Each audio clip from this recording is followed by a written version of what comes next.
Hi guys, আসসালামু আলাইকুম, welcome back to my channel. আমি সাবিনা। কেমন আছো তোমরা সবাই? তো মাহে রমজান সবাইকে অনেক অনেক মোবারক। আর আজকে ফার্স্ট সেহরির জন্য উঠেছি। অন্য সময় না ঘুম থেকে উঠতে অনেক আস্কাত্তি লাগে, যেন মনে হচ্ছে ঘুম ভাঙছে না। আজকে জানি না অ্যালার্ম লাগিয়েছি, একবারে ঘুম থেকে উঠেছি। আলহামদুলিল্লাহ যে টাইমে উঠতে পেরেছি। এখন ঘড়িতে বাজে 3:45 মতন, আর 4টা থেকে 4:40 পর্যন্ত রয়েছে সেহরি টাইম। তো বরকে সেহরি বানিয়ে দেবো, এখন ওকে ডাকিনি, আমি প্রথমে সেহরিটা বানিয়ে নিই। আর দেখো আশপাশের মসজিদ থেকে সব ডাকাডাকি শুরু হয়ে গেছে, ওদিকে কোকিল ডাকছে। কি ভালো লাগছে যে আজকের দিন থেকে রমজান স্টার্ট। আর এত ভালো লাগছে যে কি বলবো, মানে একটা আলাদা রকম খুশি হচ্ছে আলহামদুলিল্লাহ। তো চলো বরের জন্য সবার আগে সেহরি বানিয়ে নিই। ও আমাকে কালকে রাত্রে বলেছিল রুটি আর ডিমের অমলেট সেহরিতে খাবে।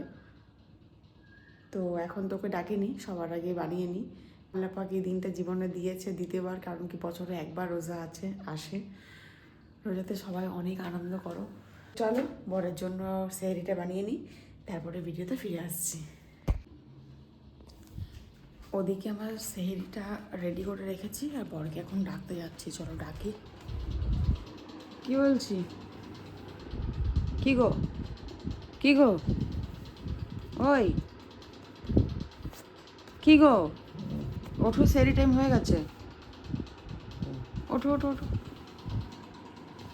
ওঠো, সেহরি টাইম হয়ে গেছে। 3:43 বাজে, 4টা থেকে 4:40 পর্যন্ত টাইম। উঠে পড়ো। তো চলো, আমি এদিকে বানিয়ে রেখেছি, সব কিছু রেডি করে রেখেছি। ওরা একার মতোই করবো। এই যে। তো চলো সেহরিটা কমপ্লিট করি। সেহরি মুবারক। হ্যাঁ, পহেলা সেহরি, প্রথম রোজা, প্রথম সেহরি মোবারক। তো আমার সেহরি কমপ্লিট হয়ে গেছে, এই যে। তো চলো সেহরির পরে নামাজ পড়ে নিই, তারপরে ফের ভিডিওতে ফিরে আসছি। গাইজ, সেহরির পরে এখন ভিডিওতে ফিরে আসলাম। আজকে যেহেতু প্রথম রোজা, সব কিছু একটু এলোমেলো হবে, কারণ কি সেহরি টাইমে ওঠা, তারপরে ফের সকালে ওঠা, এটা একটু এলোমেলো 2-1 দিন হবে, তারপরে আবার অ্যাডজাস্ট হয়ে যাবে। মানে আজকে মেনলি আমি সকালে ভোরবেলা উঠেছিলাম, সেহরিতে ও সেহরি করে নিয়ে আমরা শুয়ে গেছিলাম। তারপরে আমি উঠেছি, তারপরে আমার এত শরীর খারাপ লাগছিল যে কি বলবো। তারপর নিজের মাইন্ডকে একটু বোঝালাম যে এখন তো শুরুতে 1-2 দিন একটু এরকম হবে, তারপরে আবার ঠিক হয়ে যাবে। তো প্রচুর জামা কাপড়, আলমারি টালমারি সব কিছু গোছগাছ চলছে এদিকে। আর আমি এখন চলে এসেছি রান্নাঘরে একটু রান্না করবার জন্য, কারণ ভাবলাম দুপুরে রান্নাটা আগে সেরে নিই, মানে রাত্রিরে যে রান্নাটা সেটা আগে সেরে নিই, তারপরে ইফতারের জোগাড়ে আসবো। তো চলো কি বানাচ্ছি শেয়ার করি। এখানে আজকে আমি বানাচ্ছি মটর পোলাও, আর এখানে রয়েছে চিকেনটা আমার অলরেডি রেডি হয়ে গেছে। আর আমি একদম গোসল টোসল সেরে নিয়ে তারপরে রান্না করে এসেছি, যাতে এদিকে আমি বেশি করে টাইম দিতে পারি, কারণ আজকের দিনটা একটু হবে এরকম, ঠিক আছে। আর এইখানে যে ওয়ালটা দেখছো, আমার বড় যে ওয়ালটা আছে, আমি এইখানটাতে কিছু ডেকোরেশন করব, সেই জন্য তাড়াতাড়ি করে রান্নাঘরের কাজকর্মগুলো সামলে নিই, মানে গুছিয়ে নিই, তারপরে আর কি এখানটা একটু ডেকোরেশন করবো। কারণ আমার ঘরে যেহেতু পেন্ট করা নেই, আর পেন্ট করা না থাকলে না একদম ভালো লাগে না। ইফতারের টাইমটা না মেনলি মেঝেতে বসে ইফতার করতে ভালো লাগে, টেবিল চেয়ারে ভালো লাগে না আমার। তো সেই জন্য ভেবেছি যে এখানে সুন্দর করে একটু ডেকোরেশন করবো, যাতে এখানটা বসে ইফতার করার সময় একটু ভিউটা ভালো আসে, দেখতে ভালো লাগে। আর রোজা ঈদ এগুলোর মানেই তো একটু ঘর দোর ডেকোরেশন গোছানো ভালো লাগে, তাই না বলো? তো চলো এখন একটুখানি কাজকর্ম সেরে নিই, তারপর ভিডিওতে আবার ফিরে আসছি। এটা গোছানোর জন্য সব জামা কাপড়গুলো বের করেছিলাম, সব জামা কাপড় বের করে মোটামুটি একটা ভাঁজ করে সব রেখেছি, এবার আলমারিতে তুলে দেবো। আর আজকে তো প্রথম রোজাতে একটু সব কিছু এলোমেলো হবে, কারণ টাইম সেটিংয়ের একটা ব্যাপার থাকে, ভোরবেলা ওঠার ব্যাপার থাকে। তো জামা কাপড়গুলো গোছগাছ করা হয়ে গেছে, আলমারিতে তুলে রান্নার কাজের জন্য। এত জামা পুরো দেখছো, পুরো ভর্তি। বাবা, কাপড়ের দোকানে বসে তোমার আমার কিচ্ছু নেই, মানে এটা শুধু তোমার সেকশন। মানে আমার আলমারির 3টে পার্ট, একটা পার্ট ওর, 2টো পার্ট আমার, 2টো পার্টে আমার তো পুরো ভর্তি। হ্যাঁ, আর ফ্যানটা বন্ধ করো। আর ওর পার্টটার একদিকের পার্ট শুধু দেখো এখানে। তোমার পিছনেও আছে? আরও আছে জাম্বু, আর একটা বড় লাল লাল কালারের একটা জাম্বু, সেটাও ভর্তি হয়ে রয়েছে। তো এখন আমি আলমারিতে ট্রান্সফার করবো এখন, তারপরে এসে এখানে ডেকোরেশন করব, তারপরে রান্না করব, তারপরে ইফতারের জোগাড়ে আসবো। তো চলো, সেই ভোরবেলার পরে ভিডিওতে এখন আসার সময় পেলাম, তারপর আবার দেখা হচ্ছে একটু পরে। চলো, ব্যাস ঠিক আছে, আর চাপতে হবে না। ঠিক আছে, হ্যাঁ হ্যাঁ ঠিক আছে। এখন চলছে গোছ গাছড়া দিয়ে, দেখো চেপে বসিয়ে দাও পুরো, তবেই হবে, না হলে হবে না। মানে আমাদের দুজনের অনুযায়ী জামা কাপড় অনেক বেশি, যার জন্য এত সমস্যা। আর এর মধ্যে নতুনগুলো আছে না কি? না এটা বসবে, দেখো সামনে নতুন আছে এটা একদম। হয়ে গেছে। এসে দরকারি কাগজপত্র, ফাইল টাইলগুলো যেগুলো আছে সেগুলো উপরে সাইড করে দাও।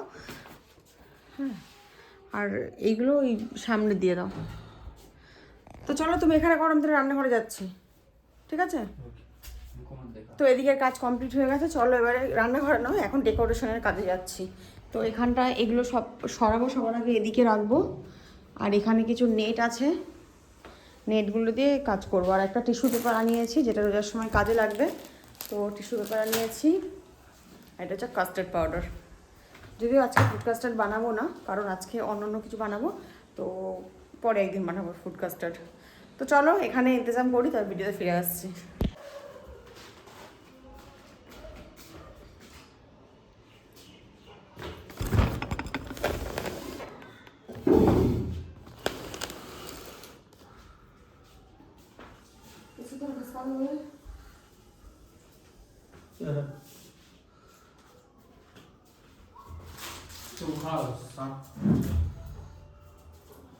এটা কাজে লাগবে, এটাকে ফেললে হবে না।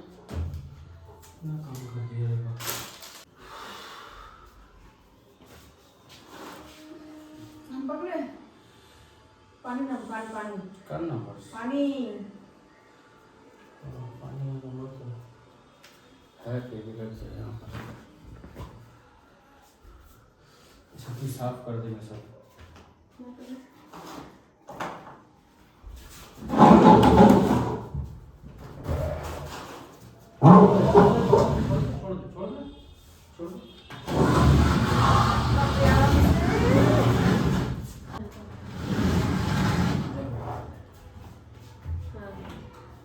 तो चढ़ा दो। हाँ बस पूरा चाप कर लो, खाली था এটা নেড়ে দিলাম, बस ঠিক আছে। इधर भैया कुछ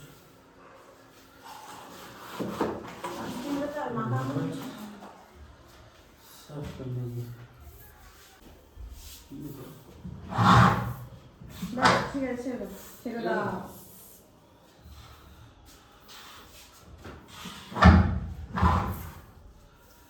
साइड में अच्छा बैठेगा। उठा दे गाटर को, जो जगह है गाटर को तो ना अभी लगेगा। এর প্লেট নিয়ে আসো, প্লেট কোথায় আছে? হাতে নিয়ে দাও কেন?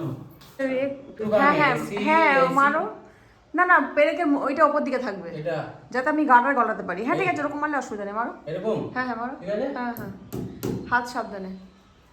তো গাইজ এই হচ্ছে নেট। ব্যাস এবার দেখো তো এইটা গাটারটা ওই এটার মুখটা ঢোকাতে পারো কিনা। हमको मत देगा। না দেখা হবে, এইরকম থাকবে, এইরকম থাকবে। তো এবার পেছনটা কোন দিকটা হচ্ছে দেখে নাও।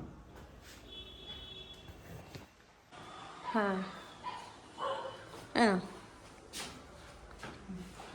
এখানে বেশি এদিকে করো না, ওইটারই নিচে করো না একটুখানি, তাহলেই হবে। হ্যাঁ নাকি বড় আছে? আর বেরিয়ে বড়টা দাও না, নাও ছাড়ো, ছোটটা হচ্ছে না, এরকম বড়টা দাও। না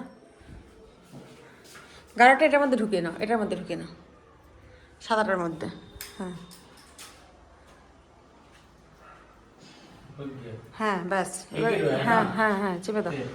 হ্যাঁ না, কিন্তু ওখানে দিও না, ফুটোটার মধ্যে দিও না, তাহলে আবার খুলে যাবে। একটু নিচে করে দাও।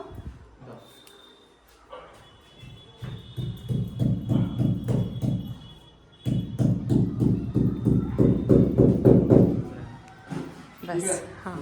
তো এখানটাতে আমি বক্সটা সরিয়ে দিয়েছি, এটার মধ্যে একটা ক্যান্ডেল লাইট রাখবো, ঠিক আছে? হ্যাঁ না ধরো ফোন। আর দেখো এইখানটা ব্যাকগ্রাউন্ডটা এরকম সাজিয়েছি, কার্পেটটা তো এখন বিছিয়ে দিই, কার্পেটটা দাঁড়াও দিয়েছি। আর রমাজান যে লেখাটা সেটা এখনো এসে পৌঁছায়নি, বল বেরাচ্ছে। চেষ্টা করেছি, কারণ আমরা দুটো মানুষ, এখানে তো মানুষ বেশি নেই, তো বেশি বেশি বানিয়ে নষ্ট করে লাভ নেই, কম সম করে বানিয়েছি। আর আজকে সারা দিনটা না খুব ভালো কাটলো, রোজা তো বুঝতেই পারলাম না। আলহামদুলিল্লাহ আলহামদুলিল্লাহ, মানে যতই আল্লাহ শুক্রিয়া আদায় করো ততই কম। তো তোমরাও সবাই রোজা রাখো, ইফতার সেহরি সব ভালো করে করো, আশপাশের লোকদেরও কেউ খেয়াল রাখো, কারণ কি এই দিনটা বছরেই যে একটা মাসের জন্য বছরে একবার আসে, আর এই সময়টা না এরকমভাবে কাটলেই খুব ভালো লাগে সব থেকে বেশি। আলহামদুলিল্লাহ আমাদের ইফতার কমপ্লিট হয়ে গেছে, নামাজ টামাজ পড়ে এই যে বসে আছি। আর এবারে মনে হচ্ছে ভীষণ টায়ার্ড লাগছে, এবার একটু রেস্ট করতে যাব। তো প্রথম রোজা কেমন কাটলো বলো, কেমন কাটলো প্রথম রোজা? হ্যাঁ কেমন কাটলো বলো প্রথম রোজা? बहुत इजी। প্রথম রোজা খুব ভালো কেটেছে, কারণ মানে ওই কষ্টটা যদিও এখন বোঝা যায় না ফার্স্ট ডে, এটা ওই দিন 10 যাওয়ার পর থেকে একটু একটু লাগতে শুরু হবে। তো যাই হোক, রোজা অনেক ভালো কেটেছে আলহামদুলিল্লাহ। তো কাল থেকে আজ অবধি মানে যা যা করলাম তোমার সাথে ভিডিওতে শেয়ার করলাম। আই হোপ যে ভালো লেগেছে, ভালো লাগলে অবশ্যই লাইক করো, কমেন্ট করো, আর চ্যানেল সাবস্ক্রাইব করে পাশে থেকো। তোমাদের রোজা কেমন কাটলো কমেন্ট সেকশনে জানাতে কিন্তু একদম ভুলো না। তো আর ডেকোরেশনটা কেমন হয়েছে একটু জানিও, হালকা ফুলকাভাবে একটুখানি চেষ্টা করেছি করবার, অ্যাটলিস্ট যাতে ভালো লাগে সেই জন্য। তো আজকে ভিডিওটা এখানে এন্ড করছি, দেখা হচ্ছে আবার একটা নতুন ব্লগের সাথে। আল্লাহ হাফিজ।